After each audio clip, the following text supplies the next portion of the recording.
It's a pleasure to present this new tool together with Pascal Lamy.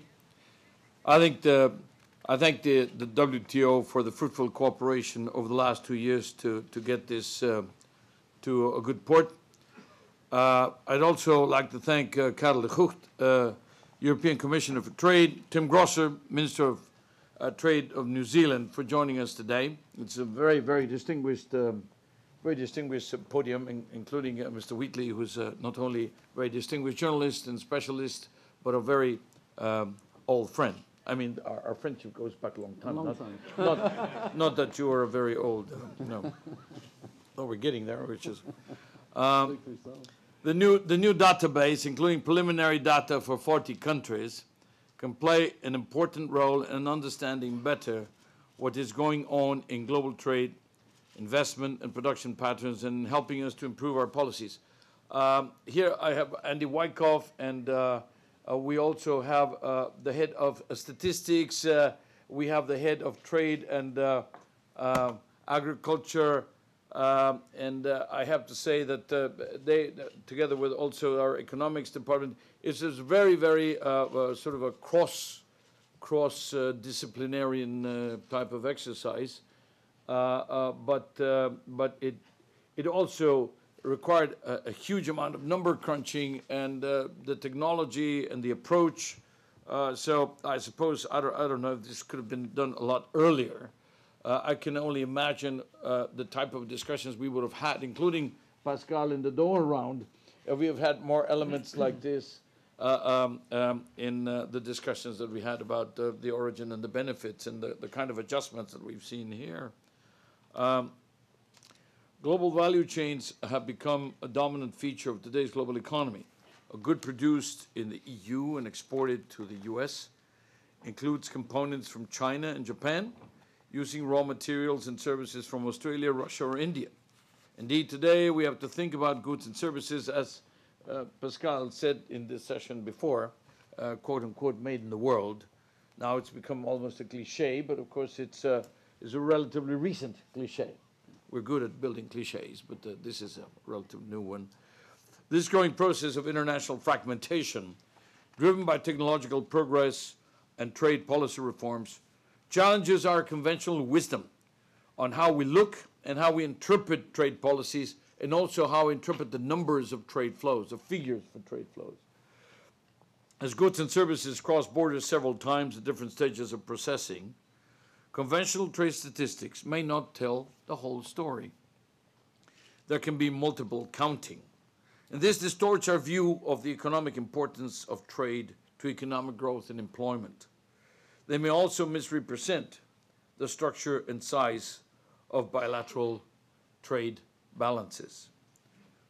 This is why both the statistical as well as the sectorial, as well as the trade issues, as well as the matrix of the sectors, because, correct me if I'm wrong, we're talking about 40 countries in this batch and what, 17 or 18 sectors, all right, of the economy. So we're talking not just in general in terms of flows, but also going sector by sector, which now the totality of the base eventually will include 57 countries and how many sectors? 37 sectors. So this will capture substantially, all the important movements around the world. It will really, in terms of value added, this will explain most of the phenomenon. And so we're going to be moving forward in the next few months in order to get to the totality of the cover here.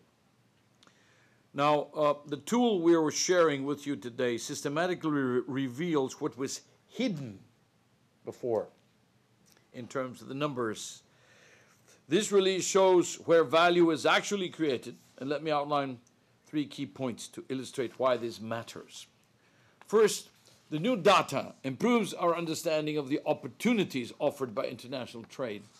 As if we had to, underline it, we just published this big fat book. I just gave Carol a copy of the big fat work that we did on trade and jobs, for example. Why actually trade generates jobs and trade and innovation, trade and technology, trade and everything, But here you're talking about opportunities offered by international trade. It shows more clearly than ever before how much any country's capacity to sell to the world depends on its readiness to buy from the world. It shows why and how blocking imports will damage a country's own productivity growth and ultimately damage its competitiveness. We can see, for example, that about 1/3 of the total value of motor vehicles exported from Germany actually comes from other countries. Imagine if Germany would say, no imports, huh? Oh, no exports of cars, for example. 40% of the total value of China's electronic exports comes from foreign sources. So there are some of these examples will be illustrated on the screen by the so-called TIVA active map. We'll talk about that in a moment. Second, this tool provides new insights on how to improve individual countries' competitiveness. Gross trade figures suggest that services account for less than 1/4 of global trade. This is what the numbers suggest. The new data illustrate clearly that services are also embodied in manufacturing trade, that for each euro or dollar or yen or whatever of manufactured goods that are traded, there is a very important part of services that is involved. Actually, the new data shows that over 50% of the value added in manufactured goods exported from countries like the US, the UK, France, Germany, and Italy comes from services. Half from the largest economies in the world, half of their value added in manufacturing comes from services. This is an absolutely massive amount. So if you want to improve your manufacturing performance, guess what? You must look at the performance of your services sector as well. This was not evident, but now you have the numbers. Now you can't avoid it. Yeah? Finally, the database can help us design policies to better reflect the reality of international value chains. For example, when you measure tariffs on value added as opposed to tariffs on gross value, the level of protection can double. Within a global value chain, administrative costs of borders can deter firms from locating part of a value chain in that place. The OECD has estimated that taking practical measures in customs and border administration can reduce trade costs by as much as 20% and actually increase trade itself. Now, trade negotiations will have to catch up with this new reality. The new insights provided by this database could change the way countries negotiate trade agreements and illustrate again the self-defeating nature of protectionism.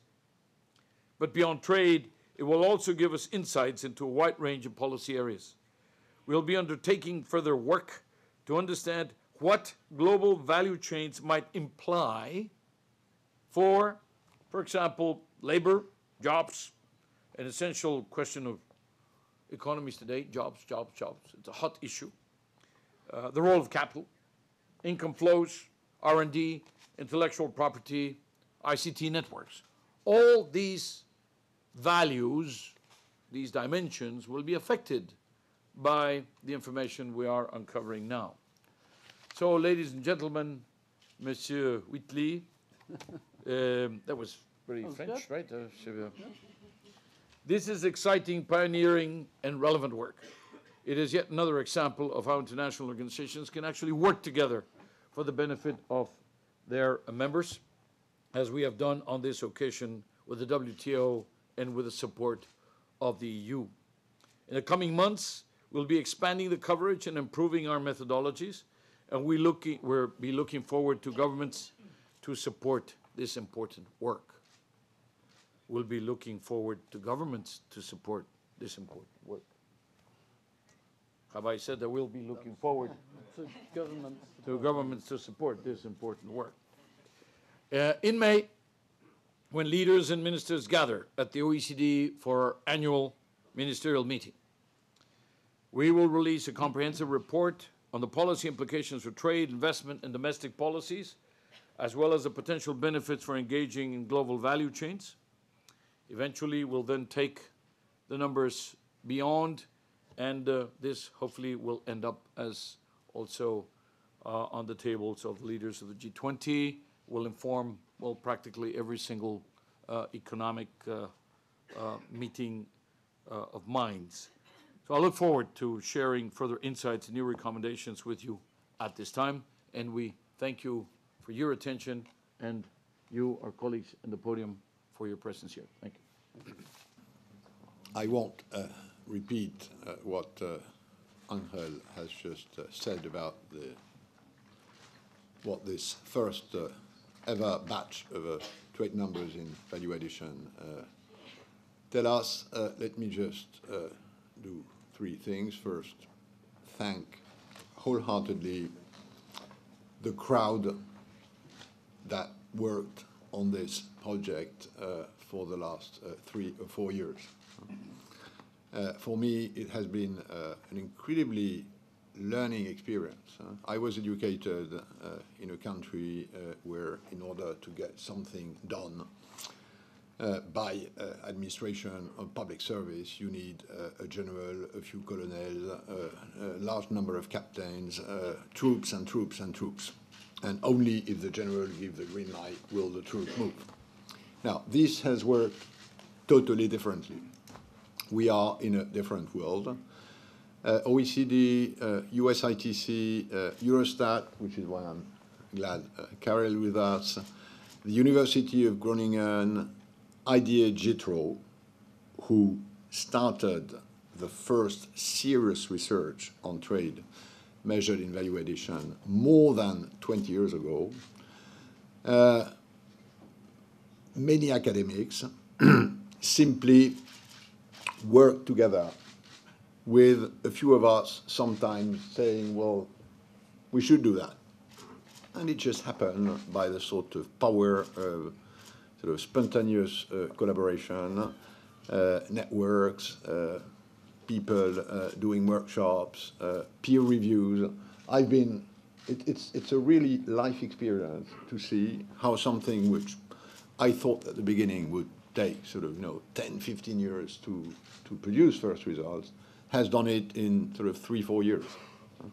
And I think in terms of, in the world of statistics, which we know is, for obvious reasons, reasonably conservative, and I understand that, it may be a sort of world Guinness Book record to have got there into 3 or 4 years. So those of you who are interested in that, please look at how it happened. It tells us a lot of things of why things which would not have been doable at all 5, 10, 15 years ago become now possible because of technology and because of the sort of capacity of internet and these electronic networks to mobilize goodwill in a way. Now, second point, why we in the WTO, what's our interest in there? I think it was Mark Twain who said there are 3 kinds of lies. Lies, damn lies, and statistics.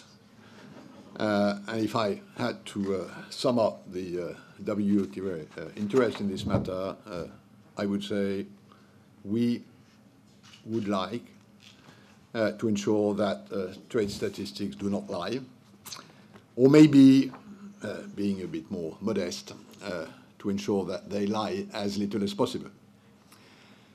And what was the sort of igniter of this process was our observation, which we shared with many trade specialists, that the patterns of international trade have incredibly rapidly changed, and that the focus of countries' trade policies or of trade negotiations have not yet adjusted to this formidable change. What these numbers tell us is that it's more and more difficult to explain global trade today with conventional concepts, with conventional trade theories, and especially to understand welfare gains and distribution stemming from the globalization of trade. The reality is that traditional statistics do not give a clear picture of today's ways of trading, especially in manufactured products, but also in services.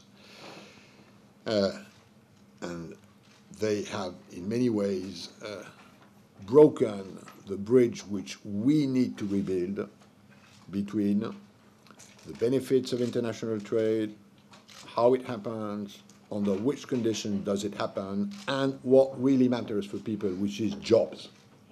And this is where the bridge can be built, because, as we all know, value addition is roughly, mostly jobs. And this is why we started this sort of journey in 2007, again, picking up on what Japan had been doing many years ago, but like often in research, you start a stream, you get somewhere, but it has no visibility.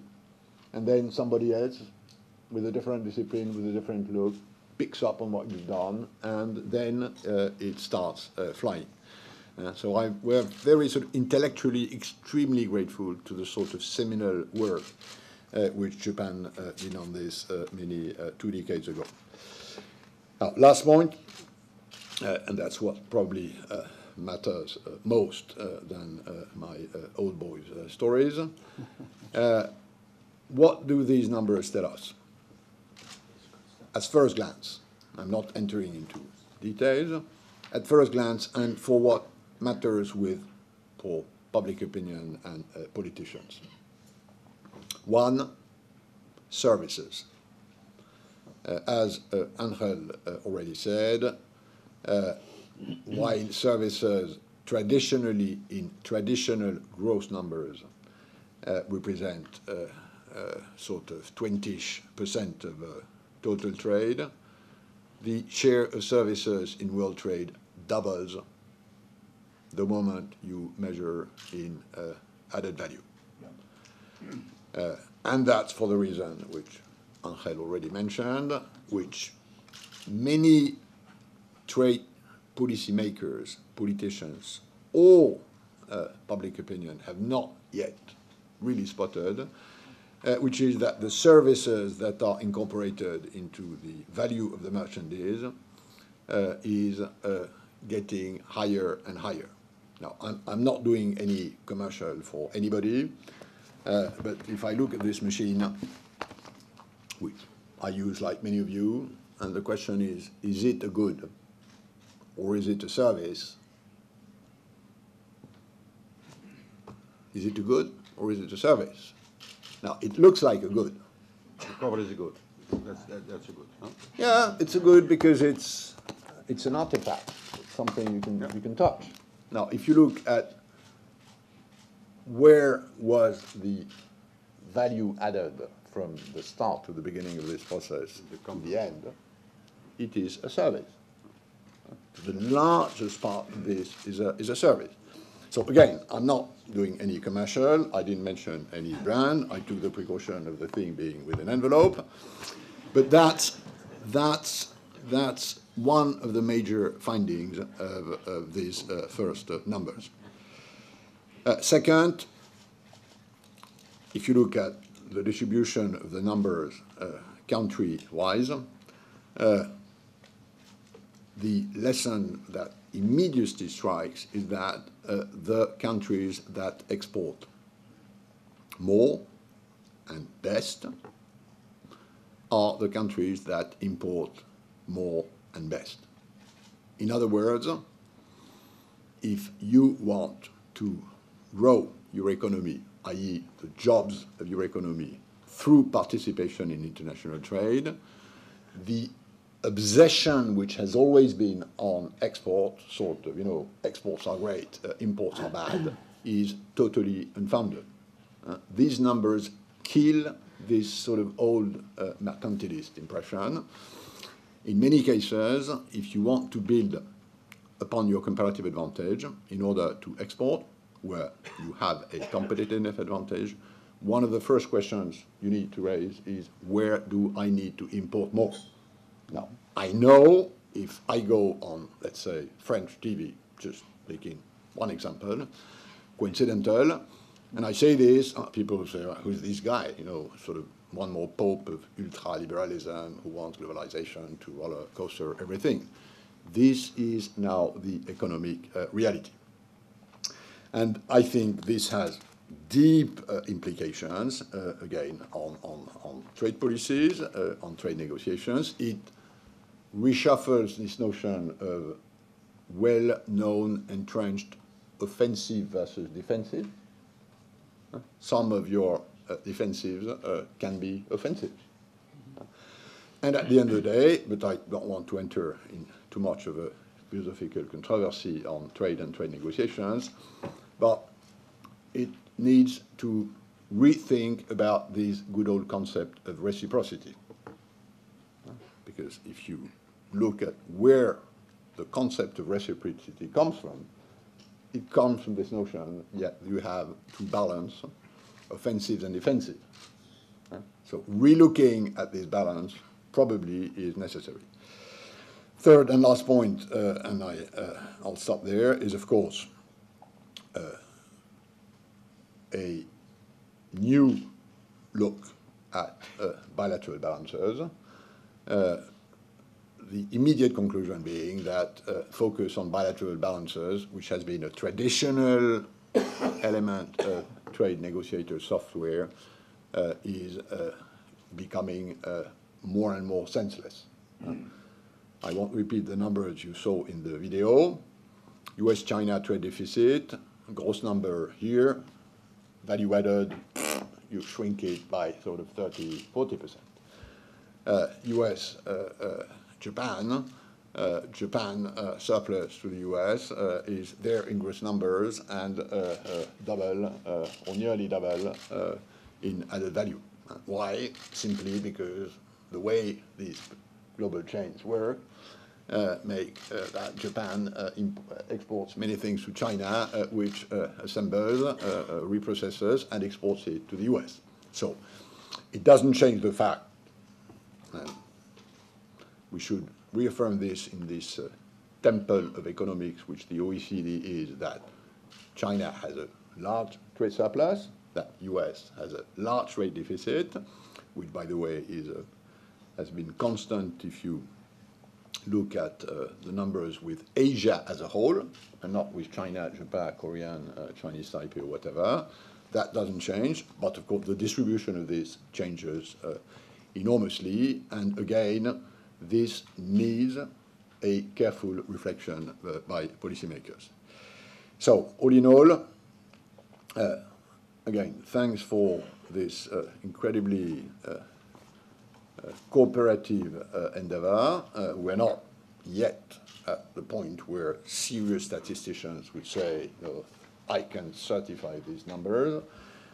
We still have a bit of work to do. These input-output tables, which we need to filter previous numbers, are not yet totally perfect, but I think we needed to do that in order for the reality, which these numbers, in my view, describe much more accurately than in the past, to start percolating in people's mind, which is at the end of the day what really matters if we want proper, good trade policy, whether unilateral, bilateral, multilateral, to help people creating jobs and benefiting from trade opening. Thank you.